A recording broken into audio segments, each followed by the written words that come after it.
ex-mari était violent, subtilement au départ, par des paroles déplacées, par des gestes inappropriés. Les choses ont commencé à glisser au fil des mois, sans que je m'en rende compte au départ, parce que pour moi ça n'existait que dans les films. Et puis avec le temps, les mots déplacés ont laissé place à des gestes déplacés. Ça pouvait être des bras tordus, ça pouvait être avec le temps des mâchoires déplacées ou des cheveux arrachés. Et avec les années, je me suis rendu compte qu'effectivement, on appelait ça un foyer violent.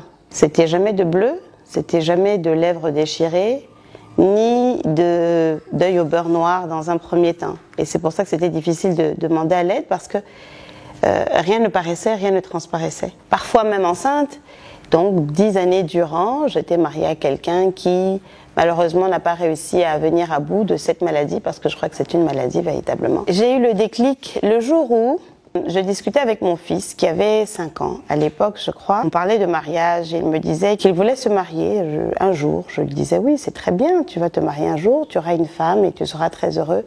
Il dit oui maman, et comme ça je la frapperai aussi. J'ai compris ce jour-là que pour mon fils, l'amour c'était la violence. On peut constater, notamment avec ma petite fille, celle qui avait à l'époque 3 ans, qu'elle était brutale avec les petits garçons. À l'école, elle s'amusait à taper les enfants, les petits garçons surtout, tout le temps. Et alors un jour, elle me convoque en me demandant « mais expliquez-moi pourquoi votre petite fille n'arrête pas de taper les petits garçons. Elle leur jette des choses au visage, elle donne des coups de poing, des coups de pied, qu'est-ce qui se passe ?» Alors moi, évidemment, essayant de masquer ce qui se passe, je disais que bah non, c'est une petite fille qui joue, elle est pleine de vie, c'est tout, elle est peut-être autoritaire. Alors la dame m'a très gentiment dit « écoutez madame, c'est bien beau, c'était en France, hein. Nous comprenons bien ce qui se passe, le comportement de votre enfant est typique.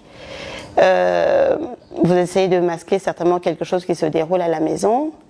C'est bien, mais nous on va venir vous rendre une visite chez vous pour comprendre un peu ce qui se passe. » Et là j'ai commencé à avoir peur parce que c'était des assistantes sociales qui venaient à la maison. Alors elles sont très venues sereinement me dire qu'elles comprenaient, avec toute la psychologie qui était la leur, que je veuille protéger mon mari et que elles allaient venir certainement très bientôt récupérer les enfants et qu'il fallait que je comprenne qu'un homme violent dans une maison était comme une arme chargée et qu'à tout moment ça pouvait péter, exploser et blesser ou tuer quelqu'un.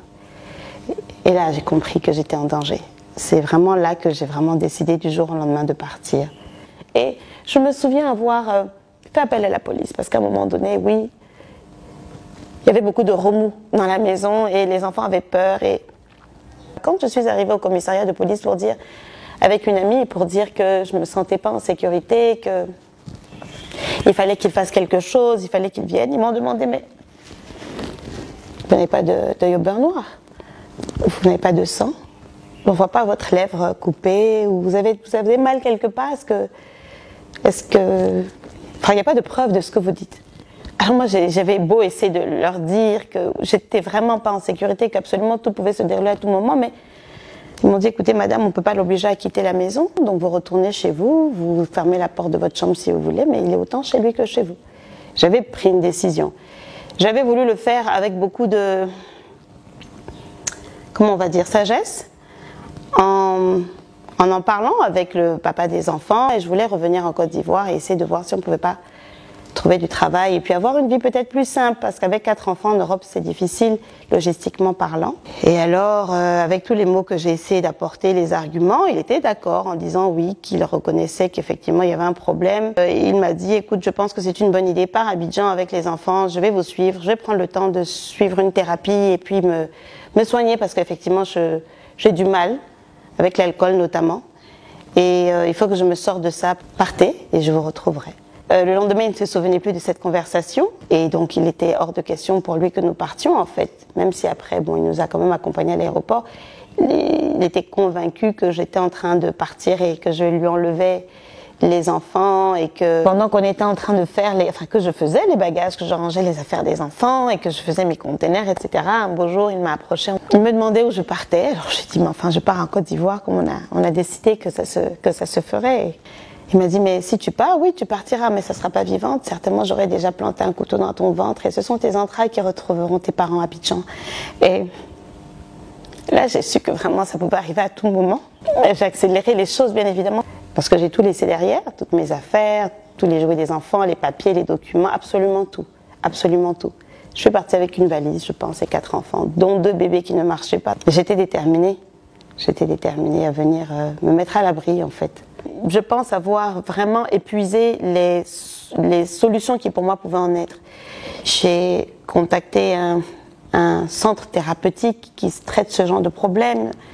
J'ai appelé les alcooliques anonymes qui sont venus nous rendre visite à la maison. J'ai contacté nos familles respectives. On a fait des réunions de famille pour essayer de comprendre comment est-ce qu'on pouvait nous aider. Mais c'est terrible ce genre de situation parce qu'on est enfermé dans sa réalité et les autres à l'extérieur ne comprennent pas. Certaines même m'ont dit « Oh, tu sais, il y a des femmes qui aiment ça.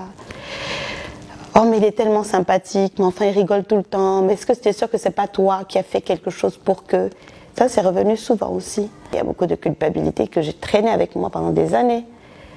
Jusqu'à ce que je peux parler aujourd'hui. Pas sans émotion, bien sûr, parce que bon, ça reste un échec, qu'on se le dise, comme beaucoup de divorces, hein, ça reste un échec, surtout par rapport aux enfants. Je me dis que n'importe quel enfant doit pouvoir attendre de son géniteur qu'il soit le protecteur et puis le référent.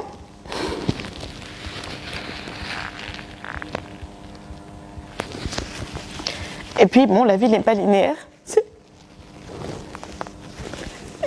C'est arrivé comme ça, on est arrivé à d'autres et j'ai eu plus de chance. Aujourd'hui, je suis heureuse parce que je suis contente d'avoir été jusqu'au bout de ce process pour lequel beaucoup de femmes, que beaucoup de femmes n'arrivent pas à entamer ni à arriver au bout. Soit parce qu'elles ont été interrompues dans leur fuite. Il faut demander de l'aide. Il n'y a pas de justification au fait qu'un homme soit violent envers une femme. Ça ne se justifie pas. Ça n'est jamais votre faute et il faut arrêter de penser que c'est parce qu'on a eu telle attitude qui a provoqué cette violence. Ça ne se justifie pas, ça ne s'excuse pas. L'amour ne doit pas faire mal. Je vous demande de partager cette vidéo aussi largement que possible. Rentrer à l'intérieur de ce qu'on vit, c'est pas facile. C'est une responsabilité qu'on sait qu'on prend vis-à-vis de soi-même, de mon conjoint d'aujourd'hui, de mes enfants, de mes amis, de mon environnement. Il y a énormément de personnes qui ne savent pas du tout ce que j'ai vécu, qui ne savaient pas à l'époque. C'est un pas qu'on fait pour vous sauver la vie à vous, puis de briser le cycle de la violence. Donc partagez cette vidéo. Merci.